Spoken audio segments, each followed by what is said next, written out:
हजारों स्टूडेंट्स को last moment पता चलता है कि एग्जाम कैंसिल हो चुका है। बच्चा सेंटर पे जाता है, सेंटर पे पेपर कैंसिल करते जा रहा है, बट फिर भी दिल्ली पुलिस ने उन पे लाठीचार्ज कर दिया। पुलिस ने पकड़ के खदेड़ते हुए अंदर भर रही है।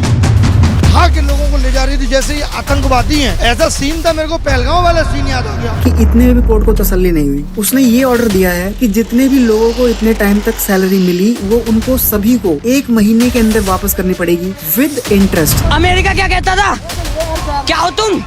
आज हम कहते तू क्या है बे? तो अगर तुम एसएससी का फॉर्म भर रहे हो तो पूरी जिम्मेदारी तुम लेके चलो। सरकार कुछ करने वाली नहीं, सिस्टम कुछ करने वाला नहीं, कोई कुछ करने वाला नहीं।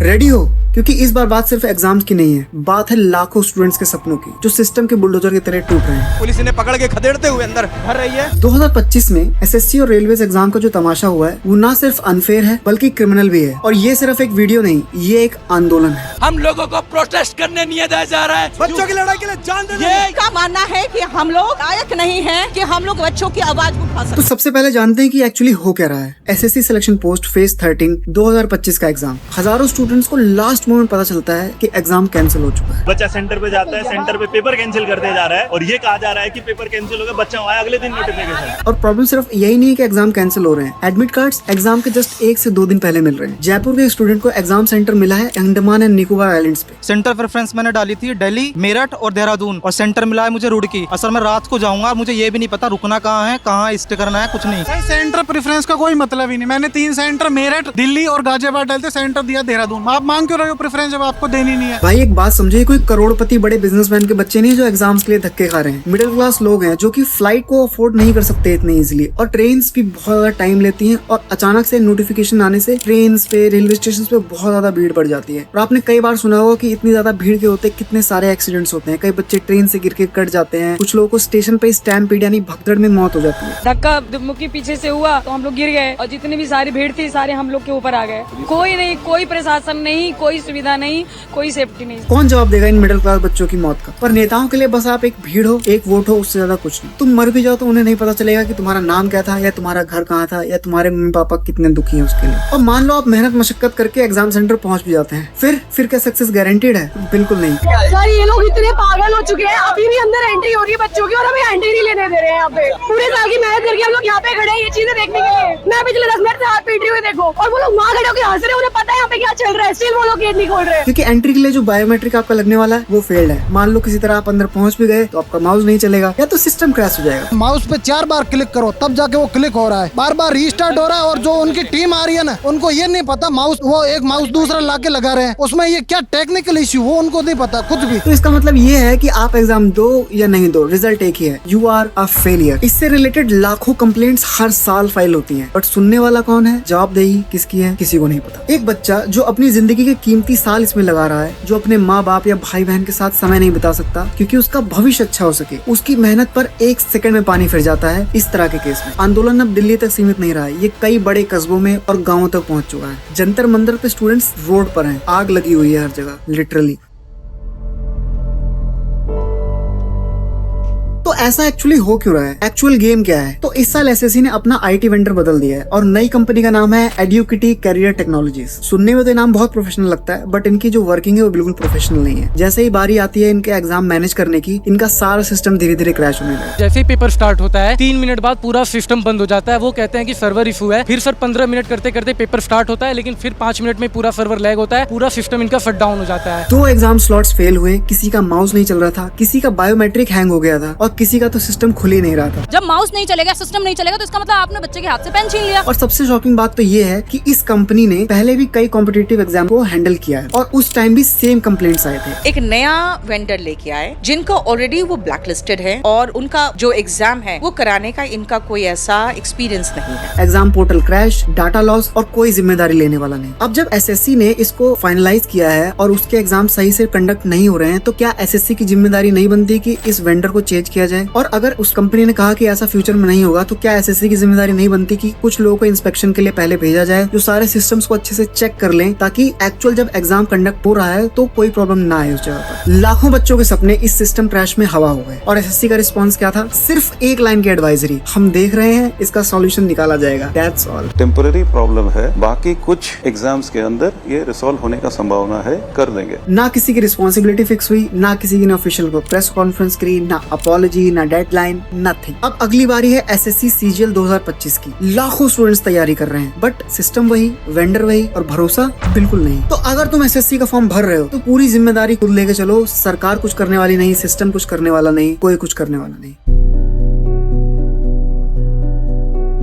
और ऐसा पहली बार नहीं हुआ है कि एसएससी या रेलवे फेल हुआ हो इस बार। ऐसे केसेस कई बार हिस्ट्री में सामने आए हैं। हाल ही में हुआ 2016 में वेस्ट बंगाल का केस जिसमें स्टूडेंट्स रिक्रूटमेंट स्कैम हुआ था। 23 लाख से ज्यादा कैंडिडेट्स ने एग्जाम दिया। एसएससी ने अनाउंस किया कि 24,640 वैकेंसीज पर 25,753 अपॉइंटमेंट लेटर्स इशू हो गए। मतलब ज्यादा लोग एग्जाम पास कर गए जो एग्जाम में बैठे तक नहीं थे। इनफैक्ट उतनी तो वैकेंसीज भी नहीं निकली थी। अमेरिका क्या कहता था? क्या हो तुम?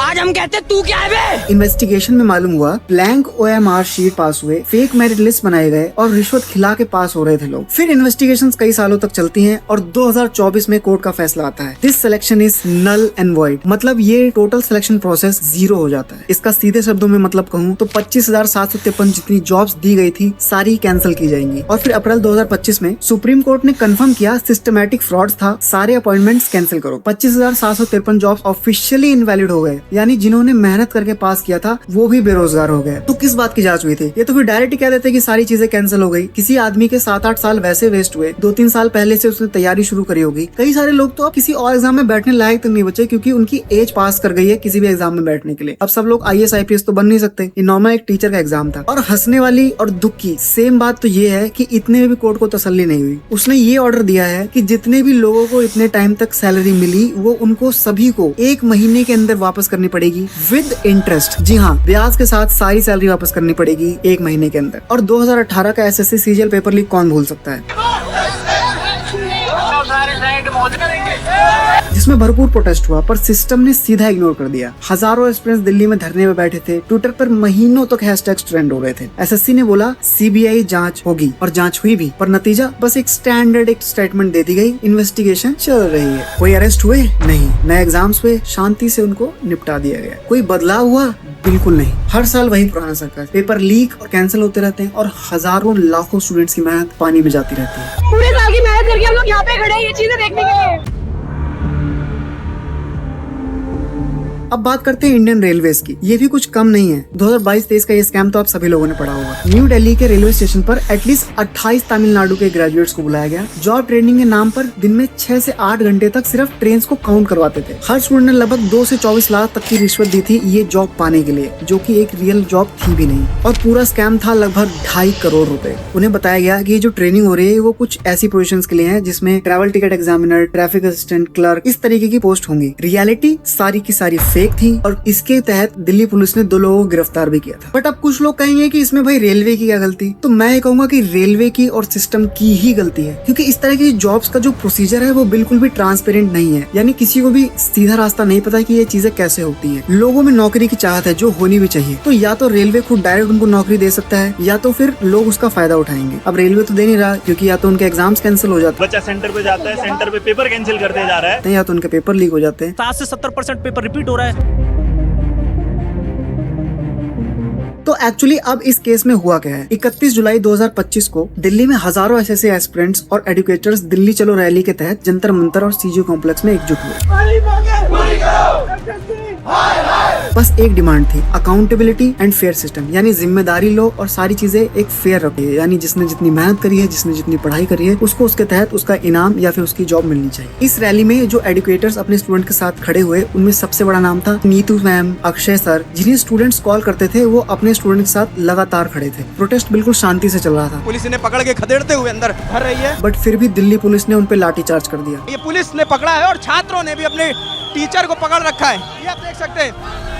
लाठी चार्ज हुआ है, लाठी से मारा गया है। आप यकीन मानेंगे वहाँ कांस्टेबल्स हमें डंडा मार मार के भगा रहे थे। हमारा दोष क्या है? वीडियोस वायरल हुए, पुलिस ने टीचर को जबरदस्ती धक्के देकर बस में भर दिया और उन्हें डिटेंशन सेंटर ले गए। नीतू मैम कहती है, we are educators not criminal. हमारा कहना है कि क्या हम जिस मंत्री को चुन के भेजे हैं उनसे हम 4 टीचर्स नहीं मिल सकते? हम कोई आतंकवादी, कोई क्रिमिनल नहीं है। यानी हम शिक्षा देने वाले हैं, हम कोई अपराधी नहीं है। वो सीट पे बात करना चाहती है, सीसीटीवी की फुटेजेस दिखाना चाहती है, बट पुलिस ने उन्हें बेरहमी से 4 घंटे तक एक बस में कैद करके रखा और बाद में उन्हें नजफगढ़ थाना ले गई। और हालात ये है कि बिना लेडीज पुलिस के लेडीजों को ठाके डाला है। ये दिल्ली पुलिस की नाबरदारी साबित करती है अपने आप में। बदतमीजी की गई है, बदतमीजी। एक टीचर ने बताया, पहले तो पुलिस ने 4 मेंबर की डेलीगेशन को department of personal and training के ऑफिशियल से मिलने की परमिशन दी थी, बट ऐसा कुछ अचानक हुआ कि उन्होंने ये परमिशन कैंसिल कर दी। जब वहाँ गए तो पुलिस ने खुद बोला कि ठीक है 4 लोग आप चलो अंदर, और वहाँ पे खड़ा किया गया। फिर प्लानिंग से क्या किया गया, रस्सी डाल दी गई और उतनी देर में ही 2-3 गाड़ियाँ बसेज आई पुलिस की और ऐसे उठा के लोगों को ले जा रही थी जैसे ये आतंकवादी हैं। ऐसा सीन था, मेरे को पहलगांव वाला सीन याद आ गया। और वहाँ पे भगदड़ मच गई और एकदम स्टैम्पीड जैसे माहौल हो गए थे, जिसकी वजह से कई लोगों की जान जाते बची। टीचर्स का हाथ तोड़ा गया, मतलब इतने बुरे तरीके से। जितने भी स्टूडेंट्स थे जो वहाँ पे धरना दे रहे थे, उनके कुछ बहुत ही ज्यादा सिंपल सवाल थे। Admit card timings, wrong exam centres, biometric failure और वेंडर की जो जवाबदेही थी वो बिल्कुल भी नहीं थी। और सिक्योरिटी स्टाफ जो उनसे बहुत ज्यादा बदतमीजी कर रही थी, उनके खिलाफ वो लोग आवाज उठा रहे थे। बट जवाब की जगह उनको क्या मिलता है, लाठियां और डिटेंशन सेंटर। कई सारे हैशटैग्स ट्विटर पे ट्रेंड कर रहे थे इससे रिलेटेड। सोशल मीडिया पे एक यूनिफाइड आवाज बनी। एस्पिरेंट्स और एजुकेटर्स दोनों ने हैशटैग चलाए। अब इसके मायने क्या है? इसके मायने ये है कि लोगों का सिस्टम पर से धीरे धीरे ट्रस्ट उठता जा रहा है। जो हमारे भविष्य है, जो हमारी युवा पीढ़ी है, उनका सिस्टम पर से भरोसा बिल्कुल उठता जा रहा है।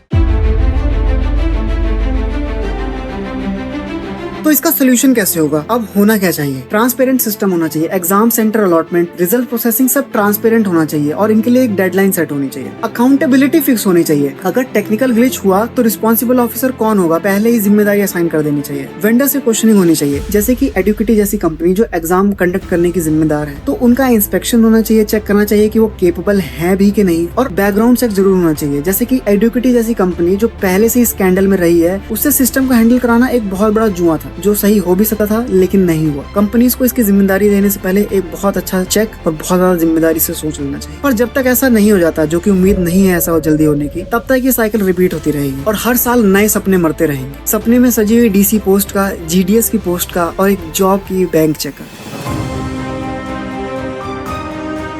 अब as a student, as a person, हम लोग क्या कर सकते हैं जिनके हाथ में बिल्कुल सिस्टम नहीं है या जिसकी कोई भी पहुंच नहीं है, या जो 20-25 लाख ऐसे हवा में नहीं फेंक सकता रिश्वत के तौर पे जॉब लेने के लिए। ट्विटर पे ये हैशटैग्स ट्रेंड करो, एसएससी मिसमैनेजमेंट और रेलवे स्कैम। अवेयरनेस फैलाओ, सबसे जरूरी चीज है अवेयरनेस फैलाना। इस वीडियो को हो सके तो ज्यादा से ज्यादा शेयर करो, ताकि और भी लोग इसके बारे में जागरूक हो सके और उन्हें पता रहे कि एक्चुअल मैनेजमेंट कर क्या रही है और ये क्या स्कैम चल रहा है। ताकि जो बच्चे इतने साल मेहनत से पढ़ते हैं, अपनी जवानी के इतने कीमती साल बर्बाद करते हैं पढ़ाई में अपना अच्छा भविष्य बनाने के लिए, वो समय उनका वेस्ट ना हो और उससे उनको एक अच्छी सी जॉब मिले, ताकि वो अपने माँ बाप का और इस देश का नाम रोशन कर सके। सब कुछ शांति से होना चाहिए, लीगल होना चाहिए, बट आंदोलन ये कमजोर नहीं होना चाहिए। अपनी आवाज दबने मत दो।